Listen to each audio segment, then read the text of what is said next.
Hey all, welcome to my channel Talebearing time. Today in this video, I want to simply tell the tale of William Shakespeare's The Tamping of the Shrew. Let's get into the story. The Tamping of the Shrew. Do you know where Padua is? It is a big city in Italy. Many years ago, in the city of Padua, lived a rich gentleman called Battista. Battista had two young daughters.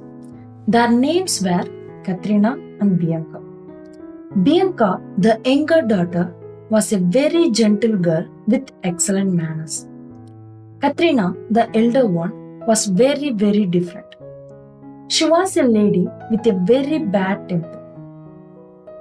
When she became angry, people were afraid of her. In fact, the people of Padua called Katrina a shrew. A shrew, as you all know, is a person with a fierce temper and very bad manners. Both Katrina and Bianca were young and beautiful. There were many young men who wanted to marry Bianca, but unfortunately, nobody was bold enough to ask for Katrina's hand in marriage. This worried Battista a lot. While Bianca was getting many excellent proposals, he could not permit her to get married, since it was the custom for the elder daughter to be married first. Thus, it was that both the young girls continued to live with their father. However, a few months later, a gentleman came to Padua to look for a wife. His name was Petruccio. Petruccio heard of Battista and his two daughters. He was also told about Katrina the shrew. Unlike the other young man, Petruccio made up his mind to marry Katrina and tamp her into an obedient wife. Petruccio was a handsome young man and he was wise too. He too had a fierce temper, but he was also a very happy and jovial man. He decided to treat Katrina the same way that she treated others. He thought that this would certainly improve her behavior. Deciding not to waste any time, Petruccio went to meet Battista. Battista was very surprised that this young handsome man wanted to marry Katrina. Oh, Battista, I have heard about your beautiful and gentle daughter, Katrina. I believe that she will make a wonderful wife. I have come from the city of Verona and I wish to marry her, said Petruccio. Battista was shocked to hear the way Petruccio described Katrina. Knowing that it would be wrong to let this young man's life be wasted, he tried to warn him about Katrina's nature. Just then, an old man rushed into the room with a bleeding head. It was Katrina's music master. Oh, Battista, wailed the old man. Look what your daughter has done to me. All I did was to correct a mistake, and she broke the flute over my head.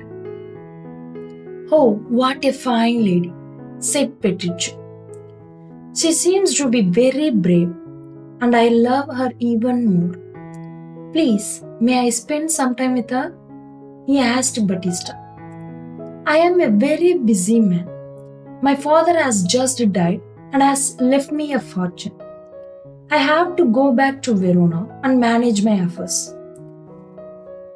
Tell me, Signor Battista, will you allow me to marry your daughter Katrina? He asked. Battista was very puzzled at this young man's behavior. But he was happy that someone was finally willing to marry Katrina. He decided to agree to the match so that he would not have to worry anyone. I am very happy with you, young man. Not only do I agree to the marriage, but I will also give you 20,000 crowns and half my estate in dowry, if you will take her with you, he said. Petruccio immediately agreed and taking Battista's permission, went in to meet Katrina. I will win her over with my charm. If she shouts at me, I will tell her that she sounds like a nightingale, and when she frowns, I will tell her that she looks like a fresh rose. If she does not speak, I will praise the beauty of her language. And if she asks me to get out, I will thank her for asking me to stay with her. And with this plan, Petruccio entered Katrina's room.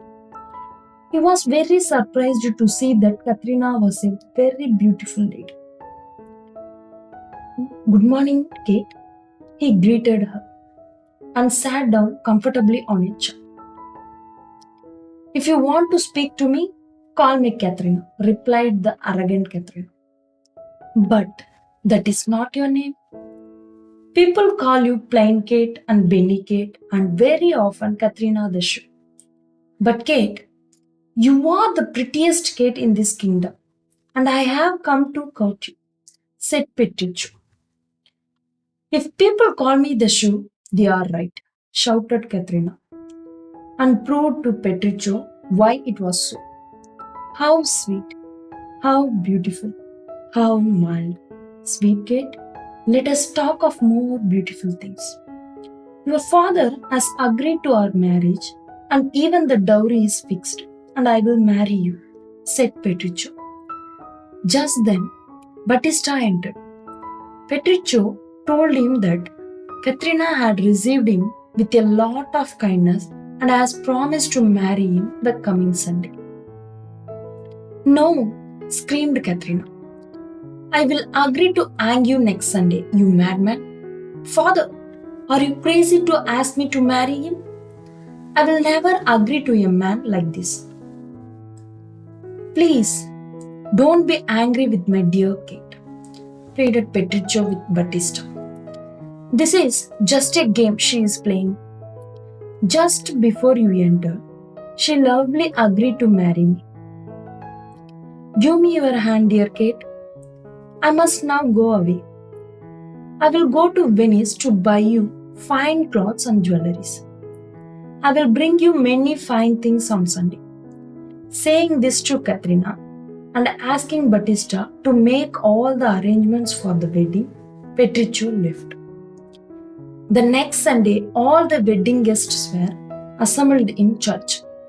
But there was no sign of Petruccio. Katrina wept with anger. She thought that Petruccio had only been making a fool of her. Just then Petruccio appeared. He had not brought any of the fine things he had promised Katrina. And to make matter worse, he himself was dressed very shabby.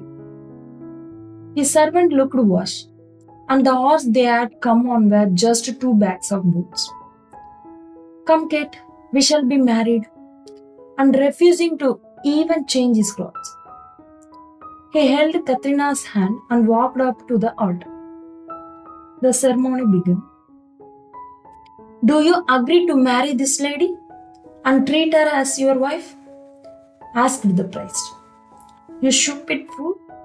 Do you think I have come here to play games? Yelled Petruccio. The priest was so shocked when he heard this that he dropped his prayer book and almost fainted. As if this were not enough, Petruccio went on to swear and hit the priest on his head. Somehow the ceremony continued and was soon completed. It was strange to see that this behavior had frightened even Katrina. Things were to become even worse. Petruccio pulled out a bottle of wine right in the church and shouting loudly, started to drink straightly from the bottle. After taking a few long gulps, he stopped, threw the bottle in the crowd, and pulling Katrina along with him, walked out of the church. Poor Battista had made all the arrangements for a fine feast, but nobody was to enjoy it. Petruccio got onto his horse and pulling Katrina up in front of him, rode away, followed by his savvy servant. After a long and tiring journey, they arrived at his house. Katrina was very hungry. Patricia had not given her anything even to eat, and she just wanted to have her dinner. As they entered, Katrina was very happy to see a big table covered with delicious food. She could hardly wait to start eating. Patricio, however, had other plans. He started finding fault with every dish, and after tasting a little bit, was throwing them all onto the floor and ordering his servant to take away everything. My beautiful Katrina, this food is not good enough for a lady like you. I will have something special made for you, he explained to Katrina. By now, Katrina was too tired even to eat. She decided to just go to bed and sleep. But Petruccio again had other plans. As soon as they entered the bedroom, he went and looked at the bed. It was well made and covered with an excellent cover. These idiots do not even know how to prepare a bed. How can anybody sleep in this? Shouted Petruccio and started throwing off the bedsheets and pillows. Katrina's chance of sleeping well were spoiled. Since there was no other furniture in the room, she was forced to sit in a chair where she slowly tried to sleep. But every time her eyes closed, Petruccio would start shouting at his servants all over again. And thus, Katrina was forced to stay awake throughout the night. Matters was not very much different the next day either. Petruccio still spoke kindly to Katrina, but made sure that she was most uncomfortable. He threw the breakfast on the floor, saying that it was not good enough for her. Katrina by now was weak with hunger. She started begging Petruccio's servant to bring her food. But they had all been instructed by Petruccio not to help her in any manner. We dare not do anything without asking our master, they told her. Oh, why did he marry me? Was it to make me starve and kill me? Even the beggars that came to my father's house got something to eat. And I, who have always had the best food, am now begging. I have not slept and I have not eaten for 2 days. Oh, why is doing this to me? Complained Katrina. At the moment, Petruccio entered. How are you, my darling Kate? He asked. See here how much I love you. I have with my own hands made you something to eat. And saying this, he gave Katrina a piece of meat. Katrina was so hungry that she did not even think of thanking her husband, but put out her hand to take the dish. Wait, not a word of thanks? That shows you do not like the dish I have made for you, said Petruccio, and ordered the servants to take it away. Katrina was furious, but also very hungry. She begged Petruccio to let her eat the food. You will thank me first and then eat, said Petruccio.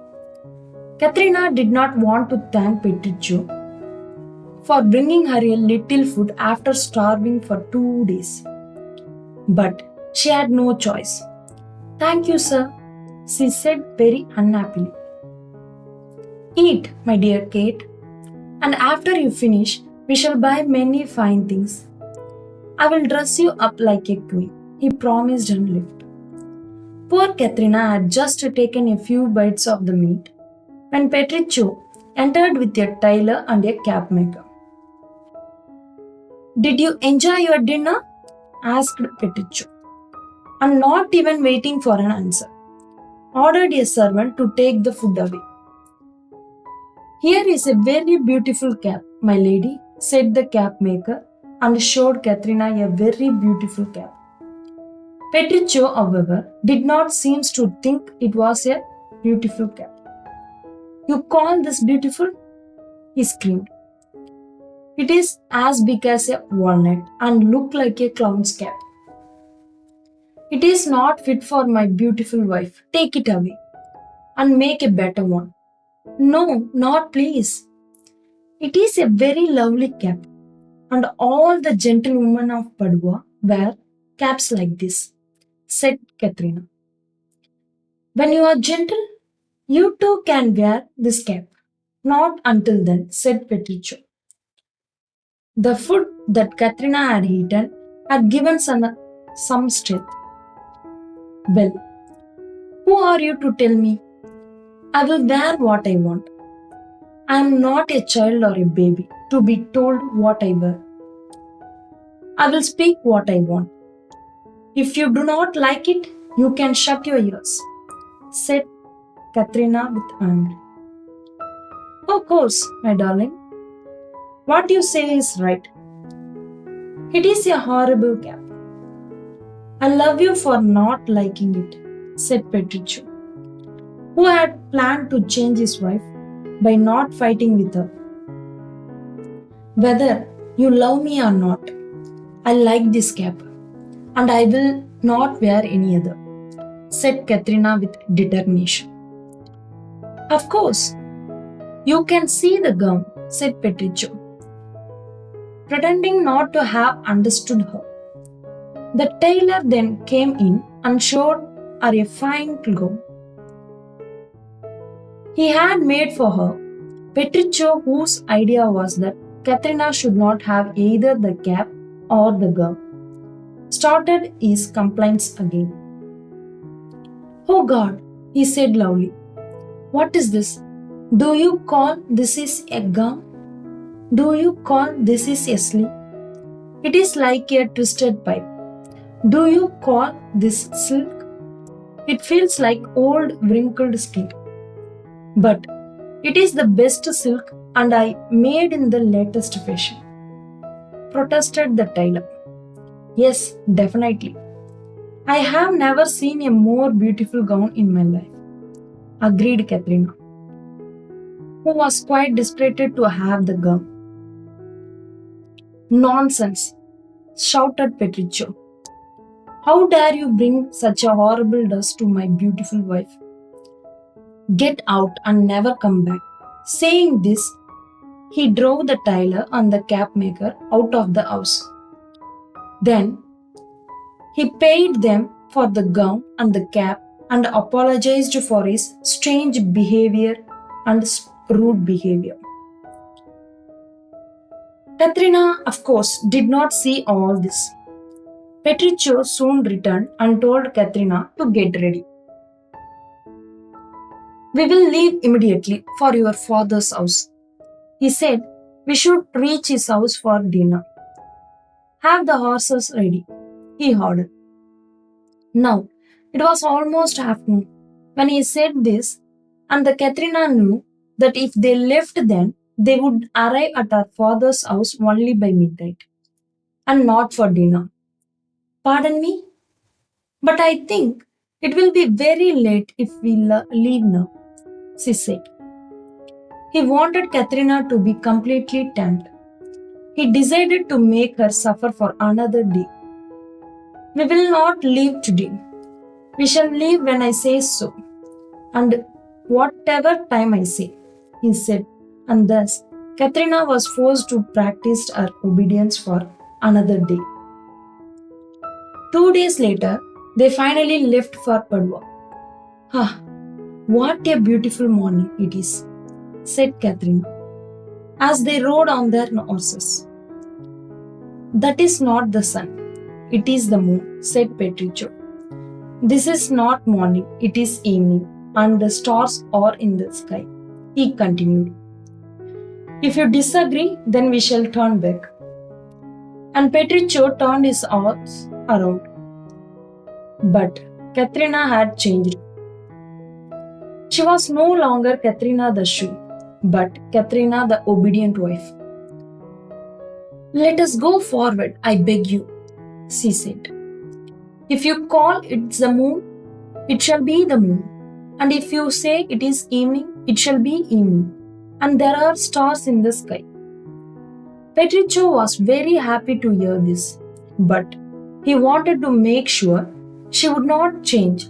So he said again, I say it is the moon. I know it is the moon, replied Katrina. You lie. It is the morning sun, said Petruccio. Then it is the morning sun, answered Katrina. Whatever you call it is, that it will be for me, my lord. Petruccio still could not believe his ears. He wished to taste Katrina once more. After a while, they meet an old man on the road. Good morning, young lady, said Petruccio to the old man. Katrina did not. You think she is a beautiful young woman? Her cheeks are like apples, and her eyes are like two bright stars, said Petruccio to Katrina. He then turned to the surprised old man and continued. Oh, young lady, I have never seen anyone as lovely as you. And turning to his wife, he said, Kate, why don't you get down from your horse and give this young lady a hug? By now, Katrina was completely defeated. She got down from her horse and going up to the old gentleman said, Young lovely lady, you are fair and fresh and sweet. Let me embrace you, for you are so charming. And saying this, Katrina was going to embrace the old man. At once, Petruccio said, Katrina, I hope you are not mad. This is a man, old, wrinkled, and faded, and certainly not a lovely young lady, as you say. Pardon me, old gentleman, apologized Katrina immediately. The sun is so bright that I could not see clearly, and everything that I saw looked rosy and bright. Now I see that you are an elderly father. Please forgive me for my mistake. Please forgive me and please forgive her, old father, said Petruccio. If you are going the same way, please travel with us. The old man had by now recovered from his shock and could speak. You and your wife have really surprised me, said the old man to Petruccio. My name is Vicentio. I am going to Padua to attend the marriage of my son, Lucentio. He is getting married to a young girl named Bianca. Petruccio and Katrina were very glad to hear this good news. Then they told Vicentio who they were, and three of them continued happily on their journey to Padua. In the meantime, Battista, after he had got rid of Katrina, had decided to get Bianca married. Lucentio was a nice and handsome man, and so Battista had happily agreed to let him marry Bianca. When Petruccio, Katrina, and Vicentio reached Battista's house, they found that they were just in time for the wedding feast. Battista too was very glad to see them, and he happily welcomed them. After everybody had eaten and all the celebrations were over, Petruccio and Lucentio were talking to each other. When their friend Argentio came to join them, Argentio, like the other two, was also newly married. After a while, Lucentio and Argentio started making fun of Petruccio. You poor unlucky man, they laughed. Your wife is a shrew, and she must be beating you up. Look at our wives. They are so obedient and do everything we say. Although Petruccio did not reply to this, the two men continued making fun of him. Soon, Battista also joined them and started teasing Petruccio. I warned you, he told Petruccio. I am glad you took Katrina away. but I also feel very sorry for you. Well, said Petruccio to the young man and the Battista. I am not as unhappy as you think. My wife is not a shrew, as you say, and I can prove this to you. Shall we have a bet? All right, said Lucentio and Argentio. We bet 20 crowns each that our wives are more obedient. 20 crowns? That is how much I bet on my horses. I would bet 20 times as much as on my wife, said Petruccio confidently. But Argentio and Lucentio were not prepared to place such a high bet. They finally agreed on 100 crowns each. Lucentio first sent his servant to call Bianca. But the servant soon returned alone. Sir, my mistress say she is busy and cannot come now, the servant told Lucentio. Oh, is that what you call an obedient wife? Laughed Petruccio loudly. You will probably get a worse answer from the Katharina. The shrew, said the other man. It was now Argentio's turn to call his wife. Go and tell my wife that I beg her to come here, he ordered the servant. Petruccio laughed at him because he was begging his wife. The servant too soon returned alone and said to his master, Sir, my mistress say you are playing a trick on her. She thinks that you are trying to fool her and asked you to come to her. By this time, Petruccio was laughing loudly. Ha ha ha ha, ho ho ho, he roared. Sinha, he called his servant.